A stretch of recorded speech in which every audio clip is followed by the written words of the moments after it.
Well, we're going to continue our journey, Yoga Sutras. So we're in book 2, and this sutra is the one we'll talk about today is 212. Book 2, sutra number 12. It's about karma, karmas, all the karma things. Let's start with what it actually says. So the translation is the womb of karmas, actions and reactions, has its root in these obstacles, and the karmas bring experiences in the seen, which is the present, or in the unseen, future births.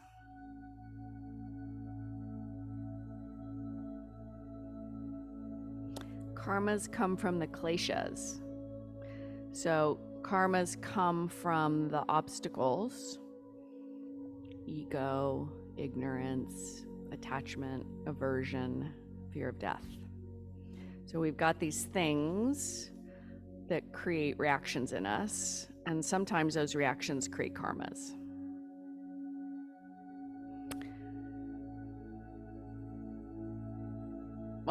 Kind of a more direct way to say that is, if because you have aversion and you hate something, you take action and do something bad, bad things will happen. And he also distinguishes in this sutra that there's really 2 types of karmas. So karma can mean the thing you do. So for example, I teach karma yoga. That's what I call it. It's karma yoga. And it's a free class that I teach at the Senior Center. I'm starting that again on Tuesday. And so we have actions that are karmas, and then there's the fruit of that action, which is also called karma, and which is why sometimes it's a little bit confusing. But anyways, the karmas come from the kleshas, and they can either have a result now or in the future. What that also implies is that things that happened in the past can be manifesting now, right? So if something happens now and it manifests in the future, there's the corollary to that.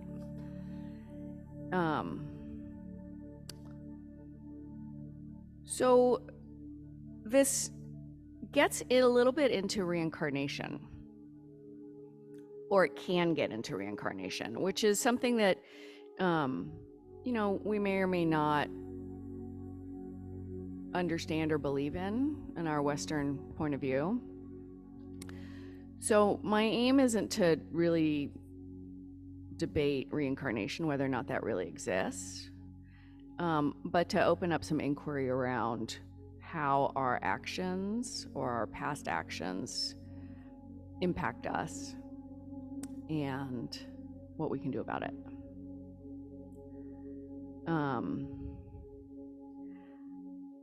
I do want to bring up something that kind of happened for me when I started studying this. There's a notion right now that's pretty widespread about ancestral trauma and intergenerational trauma. And I've done some research, reading, inquiry into it in the past. And as I was practicing this morning and thinking about the sutra, I was like, well, that's a little bit like what they're saying, is that things that happened even to our ancestors can manifest in this life. Like, how does that actually work? And there's discussion about how some of it's actually genetic. The word is actually epigenetic. So the environmental factors can affect our genes, and then that's how things get transmitted generation to generation. The research that I did says that there's not really hard scientific evidence of this yet, but there's a lot of research going on around it. Part of it is that it's hard to research this in humans because our generations are so long, and this is a relatively new idea that scientists are interested in, but they're starting to do it with animals, and there's a interest in understanding whether or not this is real. So whether it's true or not isn't really the point of this. The point of this is to understand that there's a possibility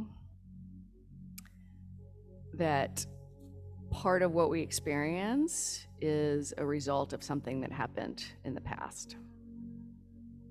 And that might be short past, like I did it this morning and now I regret it and I'm carrying around just a feeling of regret, and that's impacting how I interact with people. Or it could legitimately be that something happened to my ancestors.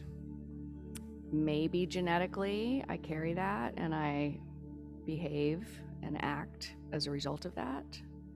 Maybe it's behavioral. So my grandparents acted a certain way and my parents reacted in a certain way, and they acted in a certain way and I reacted in a certain way, just socio-behaviorally. But it could also be that there's something scientific to this whole notion of things moving through time and having an impact on us. So what this sutra says, and I'm just going to read from the end, is he says there's arrows.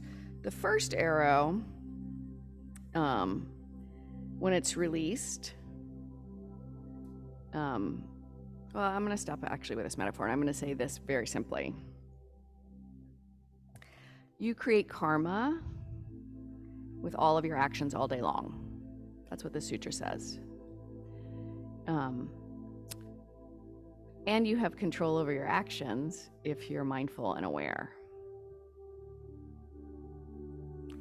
So when something happens, if we've been working on mindfulness and we can say, oh, I am a witness to what's happening, pause, and choose my reaction, then we start to have control over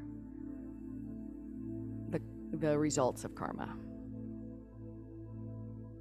So the short-term thing is use mindfulness as a tool, as a practice to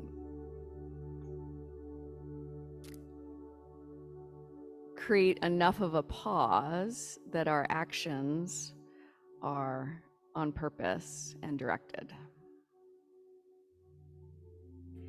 And what these sutras teach us is that if we do this enough and we practice a lot, it can have longer lasting effects. So we may create less negative karma in this lifetime, so that if there is such a thing as a future birth, we're inheriting less negative karma.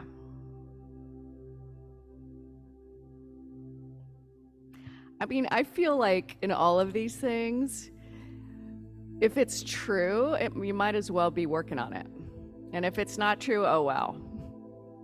Especially since the work results in immediately good karma, right? If I'm nice to somebody, I'm likely to get a nice reaction. Likely, not always, right? That's like immediate good karma. You're pleasant to the person at the checkout in Kroger, and they're more likely to be pleasant to you. If you're a jerk, they might put your bananas on the bottom of the bag. So why not be nice? It's better for your bananas and your future enjoyment of them. So today I'm going to invite us into a practice that's just around awareness of our reactions, so that we can see them in a safe space, and maybe there's a little half smile of, oh, there we go. So let's begin by sitting, or however you like to meditate, creating a posture, being on purpose in your creation. So take a moment and your seat, your feet, your spine.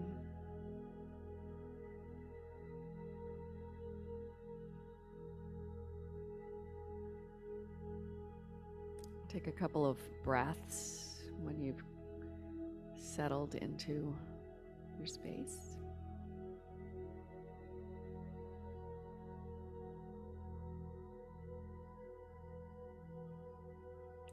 Notice your hands. Do something on purpose.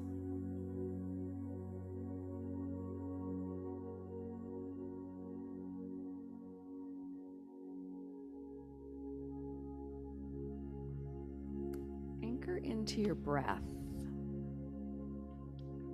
And that might look like naming the breath in and the breath out.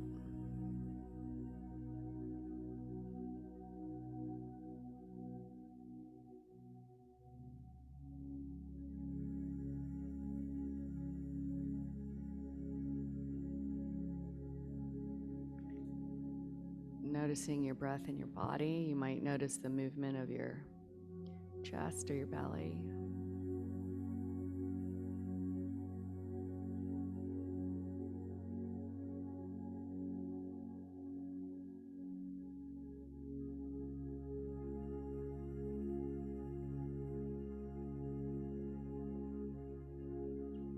Stabilize your mind on something other than thoughts.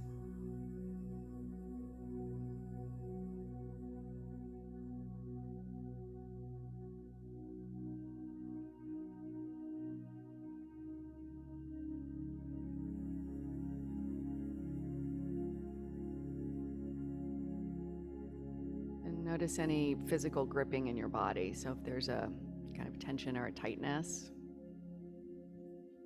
bringing your awareness to it. Soften.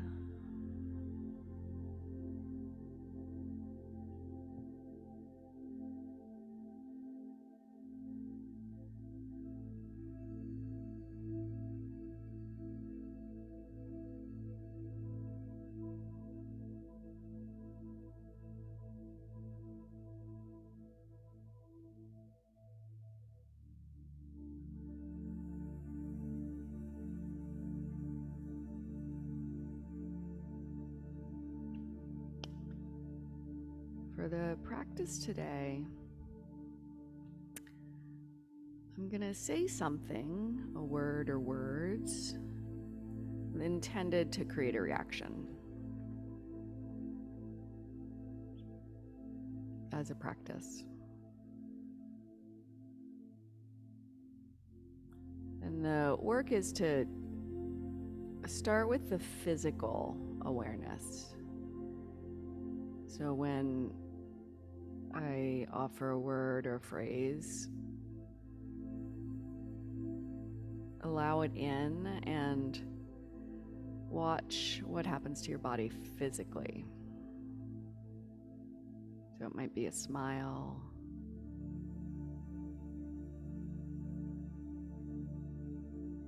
it might be a feeling of pulling away or moving toward.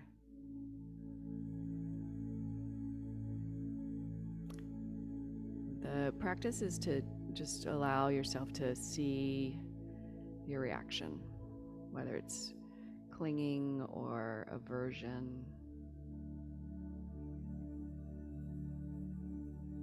Maybe there's a sense of I know or I don't know.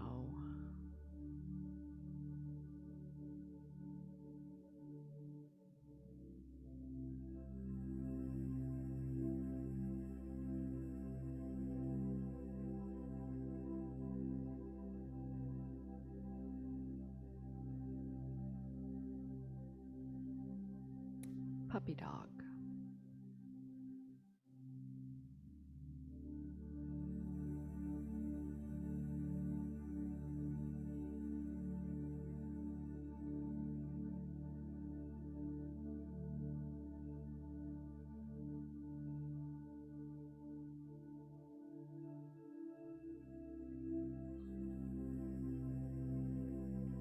So the physical reaction.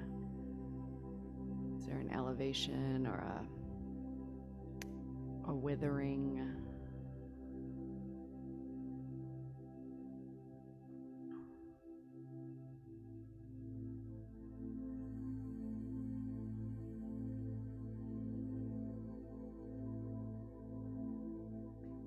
And come back to your anchor. So release the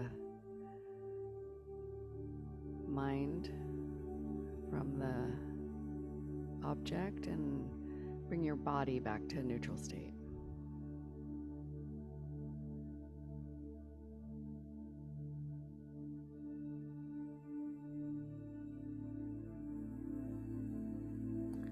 There's some science that says emotions last in our body for about just over a minute. But if our mind attaches to them, it can last much longer.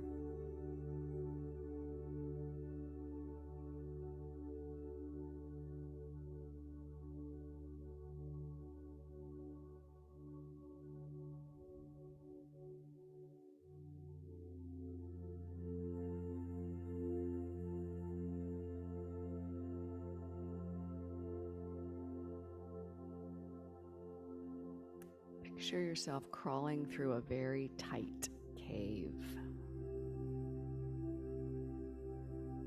It's wet. It's dark. You're on your belly. You can barely lift your head.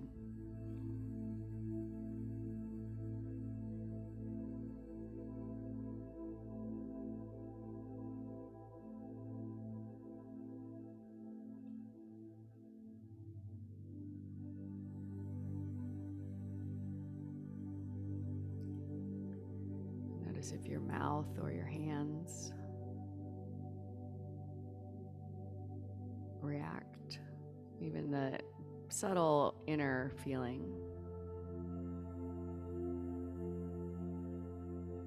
And maybe your breath changes.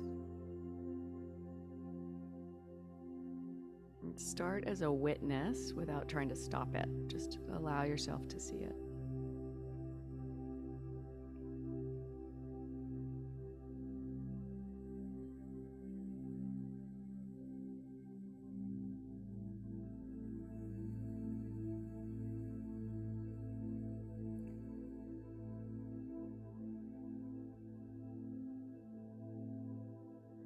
Where do you feel it most in your body?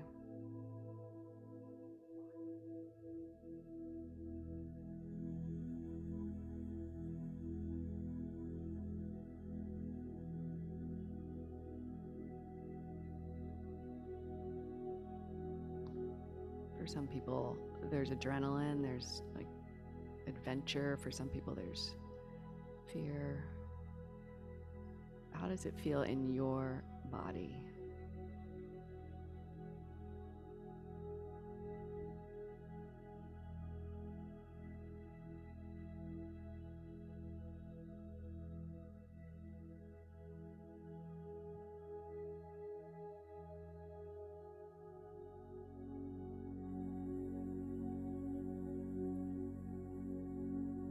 Come back to your breath or your anchor.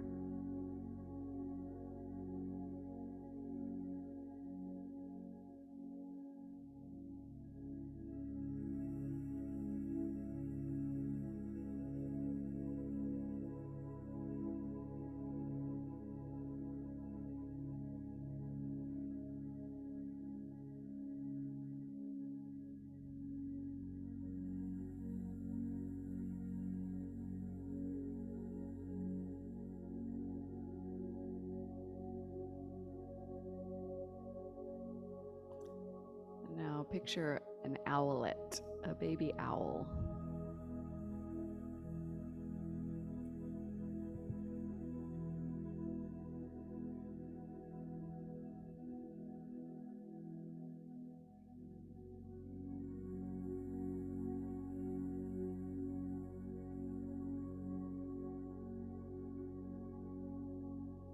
And notice the physical experience of your thoughts.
back to your anchor, your breath.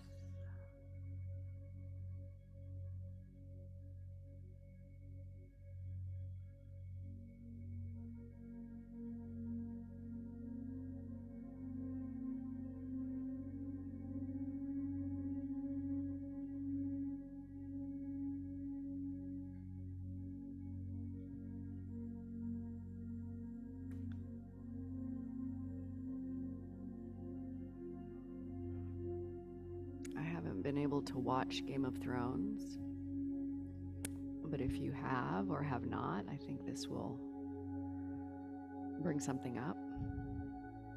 In the first episode, somebody gets beheaded. It's extremely graphic, violent, fictional, but visually very striking image.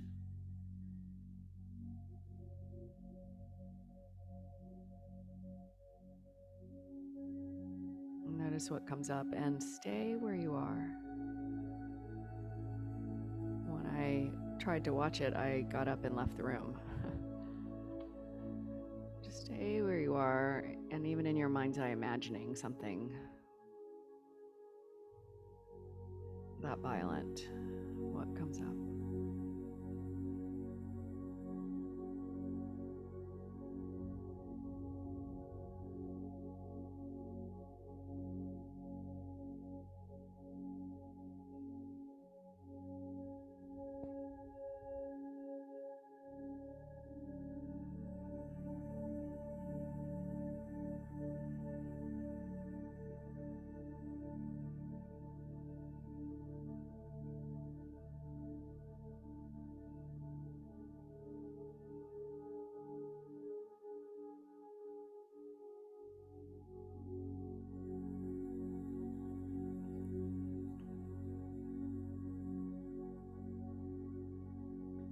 Notice that the feelings might be tangible,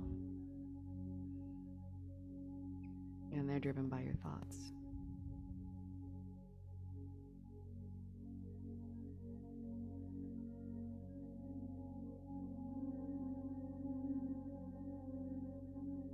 And now shift your attention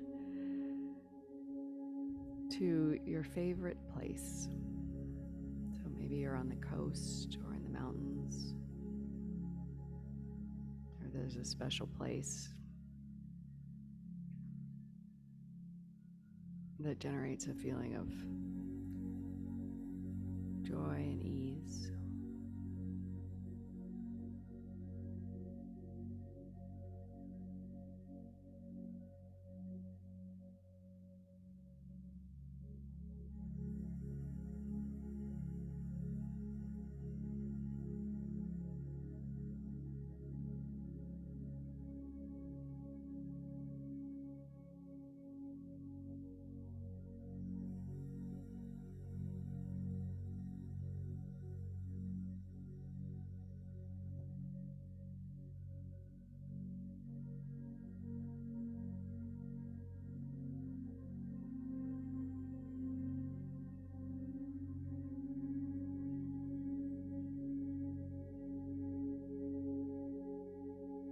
Come back to your breath.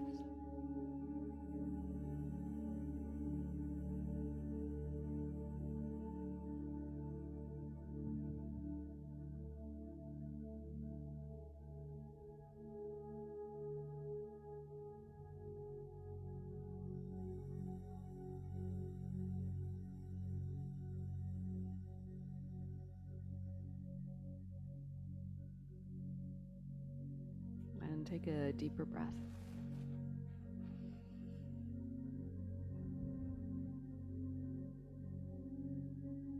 One more nice big clearing breath.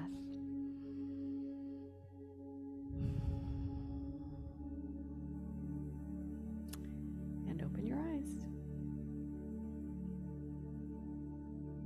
Insights? Comments? And before this war started with Israel, I definitely had some something because I had been drawn to anything that I could read about the Holocaust. And I'm sure, you know, and not that my family really talked about it. They didn't. Just from the pain of it, it was never really discussed. As an adult, I just had this, and my sister did not have as strong an urge as I did. It's just an awareness that I had. Yeah, so I know there was something genetic. What's interesting about your comments is one of the papers that I read on the NIH site, National Institutes of Health, said that some of this intergenerational trauma, the first research that was being done was on Holocaust ancestors and survivors and how that affected the family. I'll send you guys the article. It's really interesting. I mean, it's basically like, maybe, we don't know yet, but yeah, this could be real. And you know, the thing about all of these things is the yogis and the sannyasin, all of these traditions have, I mean, they've been living human lives like we have, and they've been doing their own research based on their own experience. And maybe they didn't have DNA sequencing technology the way we have it now. Maybe they did. But you know, these are age-old ideas and questions, and you know, some people have been researching this for a long time using different methods. And this is one of those tools. It's like, oh, what's actually here? Well, I'll watch my bananas in the grocery store and make sure they're not at the bottom of the bag. I love that.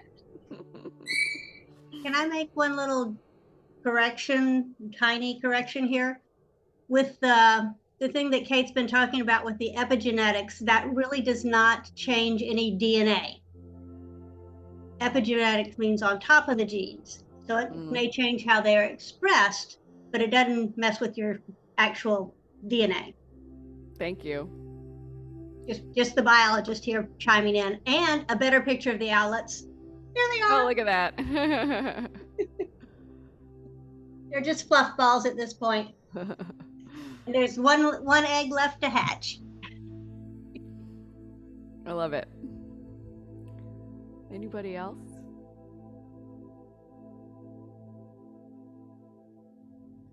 All right. Well, I appreciate you guys. Keep practicing. And happy Easter. Happy Easter. Thank you. You're welcome. Yes, happy Easter, everybody. Have a blessed day.